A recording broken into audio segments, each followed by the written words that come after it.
Bom dia, meus alunos aí, tudo bem com vocês? Hoje nós vamos começar o nosso conteúdo do terceiro bimestre e ele vai ser aquela revisão básica do Enem que a gente está vendo. E hoje a gente vai trabalhar a questão do espaço urbano no meio, no mundo contemporâneo, tá? Então, espaços urbanos são as cidades. Então, a gente vai trabalhar esse item aí, cidades. Eu acho que vai ser 3, 4 capítulos, né? Esse seria o primeiro. E é importante a gente entender que a cidade ela surge com o processo de urbanização. Então, o primeiro item que vocês têm que ter bem claro é o conceito de urbanização. Então, a urbanização nada mais é do que o crescimento da população urbana e redução da população rural. Tá? Então, quando você tem o crescimento da população urbana e a diminuição da população rural, ou o crescimento da população urbana mais rápido que a população rural, você tem o conceito de urbanização. Na maioria das vezes, a urbanização ocorre devido a uma migração, né? Essa migração é o êxodo rural, quando a população deixa o campo e vai morar em cidades. Então, a população da cidade aumenta e a população do campo diminui. Isso que nós chamamos de urbanização. Urbano vem de cidade, tá? No mundo, a população rural e urbana ela era mais ou menos equilibrada até no início do século agora, século 21, tá? Então, durante um longo período, se vocês pegarem aqui esse gráfico que eu coloquei, ó, do século XX até o século XXI, você tinha a maior parte da população vivendo no meio rural ainda, no campo.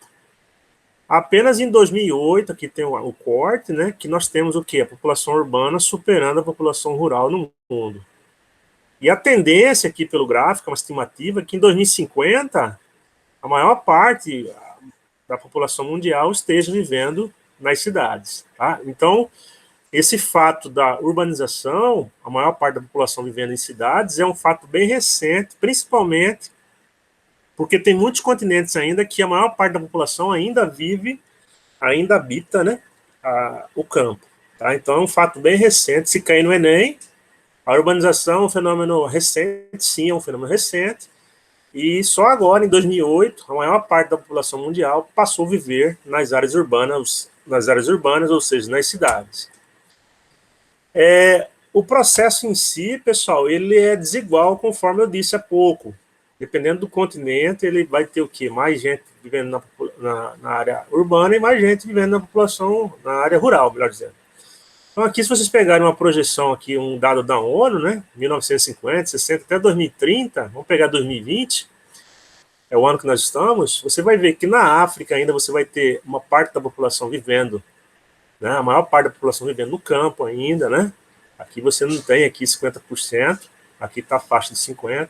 Na Ásia, a mesma coisa, dois continentes bastante populosos, onde a maior parte da população ainda vive no campo.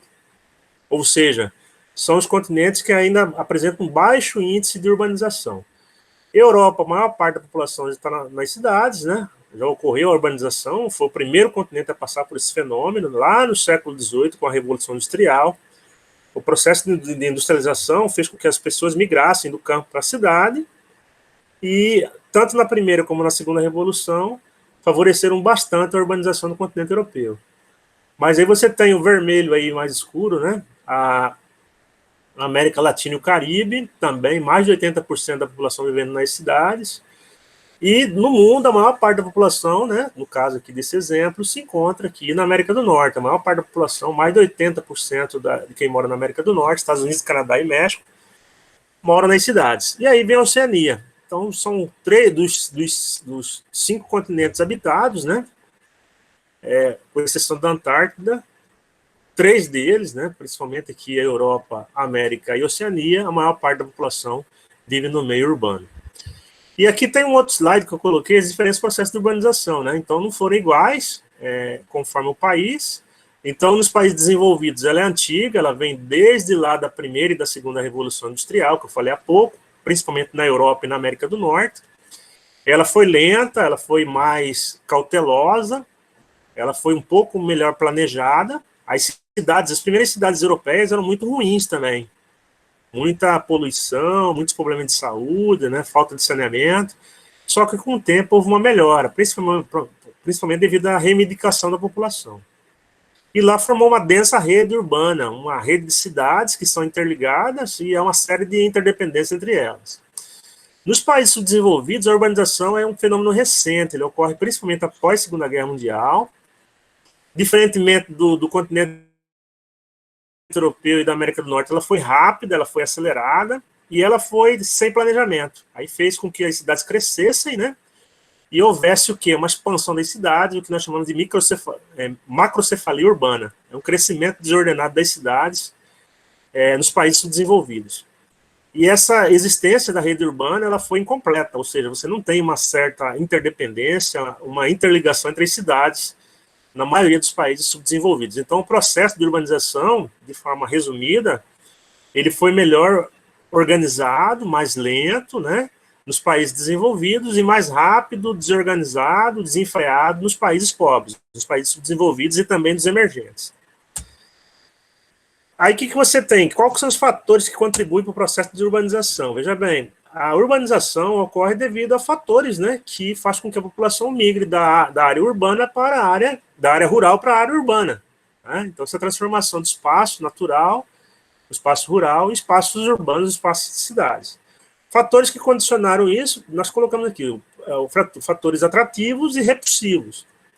Então, se eu pegar aqui os atrativos, nos países ricos, né, você vai ter o quê? Você vai ter geração de emprego, muita gente trabalhando no setor secundário e terciário, que é um setor mais mecanizado nas cidades. As condições de vida são melhores, aí muita gente deixa o campo para viver na cidade. Na cidade o salário é maior e é uma oferta maior de emprego e também de serviço. O fator repulsivo geralmente ocorre no campo, são as péssimas condições de vida no campo. Muitas vezes o trabalho ainda é manual, não tem muita tecnologia, a produtividade é baixa, né? O salário pago é baixo também. Você vai ter a questão da concentração fundiária, principalmente nos países em desenvolvimento e subdesenvolvidos, então você vai ter poucos produtores lá com uma grande área, e aí acaba, né, mecanizando essa área, expulsando o trabalhador para as cidades, e você vai ter uma precariedade no sistema médico hospitalar no campo, né? Você não vai ter as mesmas condições que você tem numa cidade, as condições de atendimento médico, sanitário, enfim. E quando a gente fala em cidades, nós temos o quê? As funções urbanas. Então, a cidade ela tem várias funções devido a esse processo, né, de atratividade. Ela pode ser uma cidade residencial, onde ela atrai as pessoas principalmente para a moradia, né, para eles viverem ali. Tem cidades que são extremamente residenciais, tem cidades que são extremamente comerciais, tem um comércio forte, né, e elas são cidades que oferecem, né, uma atividade comercial que são importantes. Tem cidades que têm muitas indústrias, são cidades chamadas cidades industriais, essas são as funções urbanas. Tem cidades que vivem meramente da cultura, do poder da cultura, né, atividades culturais, patrimônio histórico-cultural. Tem cidade político-administrativa, a gente vai ver lá na frente, são cidades que você vai ter a sede do poder econômico ali, a sede do Estado, enfim. Tem cidades turísticas de recreio, cidades que apenas vivem da atividade turística, que recebem os turistas ao longo do ano devido à característica de turismo que tem na cidade, e tem cidades que são cidades financeiras, que têm sede de bancos, né, de grandes empresas, e são cidades importantes a nível de mundo. Tá? Então, esses fatores aqui que contribuem para o processo de urbanização, eles são atrativos quando as cidades atraem a população para elas, e são repulsivos quando a cidade ou o campo, melhor dizendo, deixa de ter população e essa população vai viver nas cidades. É isso que ocorre, né, o que nós chamamos de urbanização. Quando há um aumento da população urbana e uma redução da população rural naquele local, né? Seja ele uma cidade, seja ele um estado, seja ele um país ou um continente. Dando sequência, pessoal, a gente sabe que as cidades cresceram, né? Hoje a maior parte da população, hoje, a partir de 2008, né, melhor dizendo, mora nas cidades. O dado mais recente mostra que 54% da população mundial hoje mora nas cidades, né? Então, hoje o mundo é urbano, até bem recentemente o mundo era rural, e você vai ter vários problemas sociais urbanos. Aqui eu citei os principais. Então, as cidades cresceram, mas muitas delas, principalmente nos países pobres, cresceram em condições insalubres, moradias precárias, esgoto a céu aberto, falta de saneamento básico, coleta de lixo, água potável, muita violência, não é? Então, são locais aqui, muitas vezes, que sofrem com erosão, com assoreamento, locais que sofrem com deslizamento, né? Então, é muito comum nas cidades, principalmente nos países subdesenvolvidos, terem condições insalubres de moradia.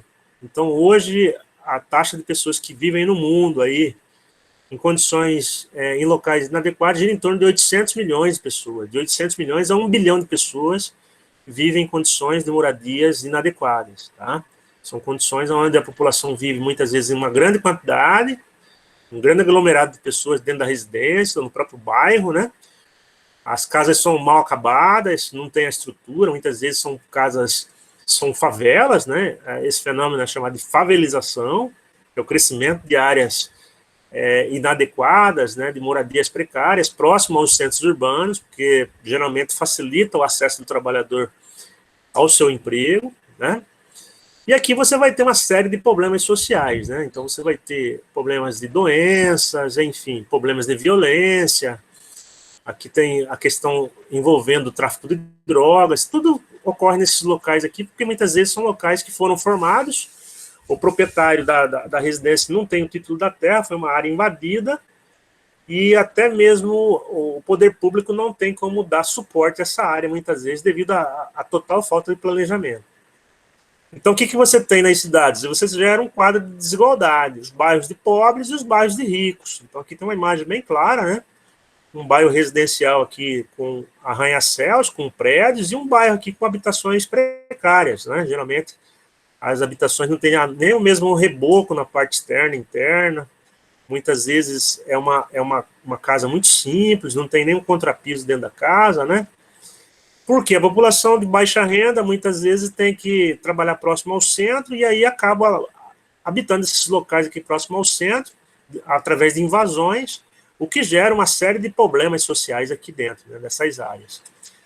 Isso aqui, esses bairros mais precários, nós damos o nome de favela, né? As condições aqui são bastante precárias para quem vive nesses locais, mas, enfim, são locais que a população de baixa renda, infelizmente, ocupa, né? Principalmente porque está próximo ao local de trabalho, aí não tem que ter um grande deslocamento que vai repercutir no tempo, que vai repercutir no gasto com o transporte, enfim. Outro problema típico nas áreas urbanas é que você tem muita gente que veio do campo e muita gente veio sem qualificação, pouco estudo, pouca instrução, e aí chega na cidade e muitas vezes não consegue um emprego formal e vai para a informalidade, vai trabalhar sem a carteira de trabalho assinada, vai trabalhar de bico, vai procurar um subemprego, né? Vai vender um cachorro-quente, vai vender um picolé para poder sobreviver, né? Sobreviver nas cidades. Então, nas cidades, fora a questão da habitação, a questão da desigualdade, a questão do desemprego, você também tem a questão da violência. É muito comum nas cidades, principalmente nos bairros periféricos, onde o poder público não tem como atender a população, você tem um número de homicídios maior do que nas outras áreas da cidade. Então é muito comum, né, você ter bairros violentos, os bairros mais pobres, mais afastados, ou muitas vezes mais centrais, mas que quem controla ali a atividade naquele bairro, muitas vezes é uma milícia, é uma gangue, é um grupo armado, né? E eles impõem ali uma série de restrições à população. Certo? Então tem vários problemas sociais urbanos, eu citei alguns deles, né? Aí nós temos outro item que fala com relação à rede e hierarquia urbana. Veja bem, então todo mundo já viu do início aí, né? Porque nossa aula fala sobre urbanização. E dentro da urbanização, quando você tem uma articulação entre as cidades estão articuladas ali, há uma série de interligações entre elas, ligações financeiras, comerciais, administrativas, ligações de influência mesmo, né? A cidade A precisa da cidade B para isso, para aquilo, para estudo. Essa interligação entre as cidades, nós damos o nome de rede urbana. Tá? Então, aqui você tem algumas cidades importantes no Brasil, né? Eu citei aqui um exemplo do Brasil, e aí você pega o caso aqui de Cuiabá, e a influência que Cuiabá tem no estado de Mato Grosso. Então, ele tem a cidade de Cuiabá, ela influencia todo o estado de Mato Grosso. Então, nós temos uma influência porque Cuiabá é a sede política administrativa do estado de Mato Grosso. Então, no caso aqui nosso, nós temos o quê? Nós temos uma influência regional. Então, nós somos aqui uma capital regional, né? com nível aqui, capital regional para metrópole, porque quando eu pego Cuiabá, você pode englobar as cidades vizinhas a Cuiabá, né? Santo Antônio do Levegé, Várzea Grande, que formam aqui, juntamente com essa grande cidade que é Cuiabá, 800 mil habitantes, uma área de 1 milhão de habitantes. Então, uma área de 1 milhão de habitantes é considerada uma metrópole e ela exerce influência em áreas próximas. Aqui, no caso, nós somos uma metrópole aqui, regional, aqui na região centro-oeste.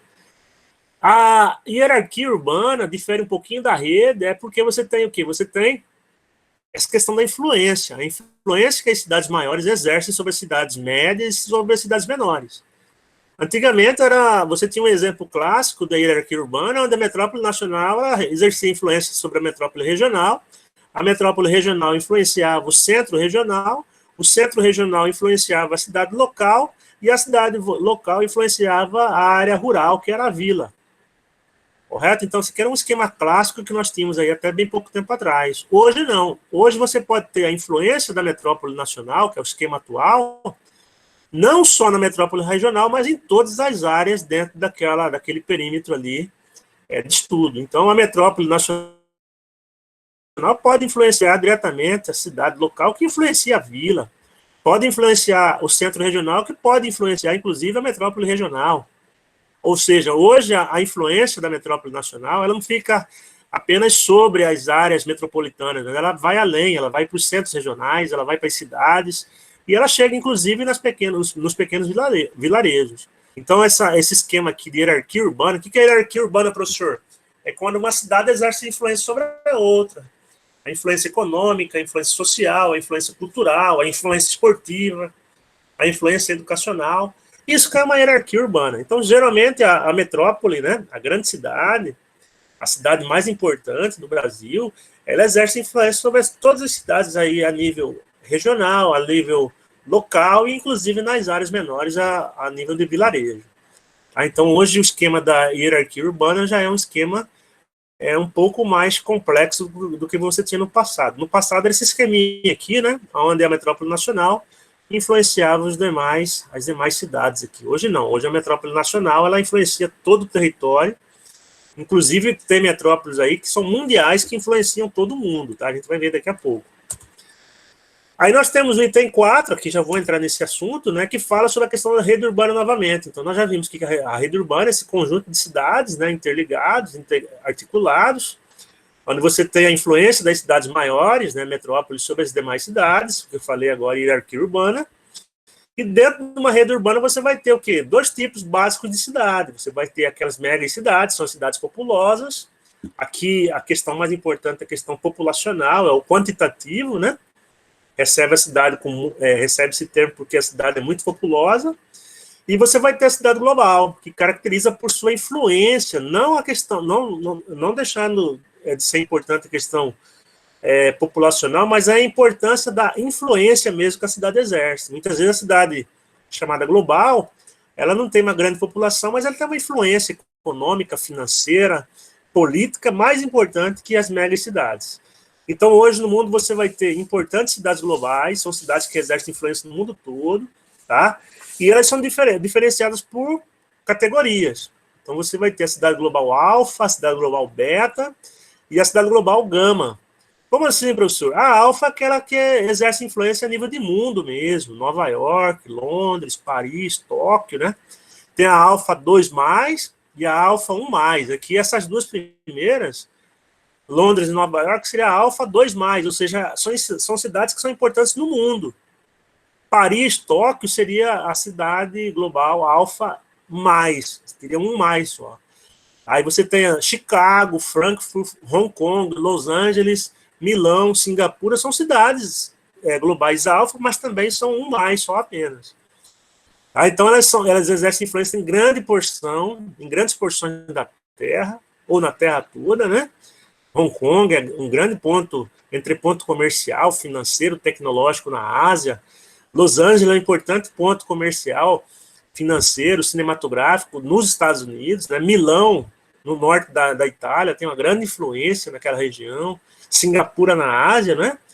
E as cidades betas, globais betas, são aquelas que são importantes, mas não são tão importantes como as alfas. Elas têm uma influência mais localmente mesmo, dentro do território no qual ela pertence, né? São Francisco, nos Estados Unidos, está colada com Los Angeles, né? Sydney, na Austrália, Toronto, no Canadá, Zurique, na Suíça, né? Então são cidades importantes, mas não tem uma importância tão grande a nível mundial como tem as cidades globais alfa. E tem as cidades globais gama, vou pegar alguns exemplos aqui, que são importantes mais a nível regional. São cidades que têm uma grande influência sobre a área onde elas estão, mas é uma influência mais daquela área, não é continental e muito menos global. Então você vai ter aqui Amsterdã, na Holanda, né? Boston, nos Estados Unidos, Caracas, aqui na Venezuela, Dallas, nos Estados Unidos, Düsseldorf, na Alemanha, entre outras cidades.